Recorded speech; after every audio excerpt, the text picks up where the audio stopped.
আমারে বাদ দিয়া অন্য মহিলার দিকে নজর দেয়, সম্পর্ক পরকিয়া, আমি এটা সহ্য করতে পারি না। আপনি আমারে কোনো তদবির থাকতে দেন। এই বড় পীর আব্দুল কাদের জিলানী রাহমাতুল্লাহ একটা চিৎকার দিয়া বেহুশ হয়ে গেছে। হুশ আসার পরে ওনার খাদেমরা জিজ্ঞেস করছে, হযরত, মহিলা একটা তদবির চাইলো, আমনের কি হইলো যে আপনি চিৎকার দিয়ে উঠলেন, আপনি কেন বেহুশ হয়ে গেলেন? তখন তিনি বলেন, বাবা শোনো, এই মহিলার এই কথা আমারে বহুত বড় এক সবক দিল। এই মহিলার কথার থেকে আমি বুঝলাম, হ্যাঁ, এক সাধারণ মহিলা তার স্বামীর মধ্যে আরেকজন শরীক সহ্য করতে পারে না। আমার আল্লাহ এত বড় কায়নাত দিয়ে তার সাথে কেউ শরীক করলে তিনি কেমনে সহ্য করবেন?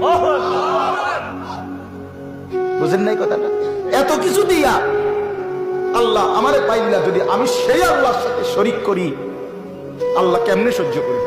আমি বেডির কথা থেকে এটা বুঝছি।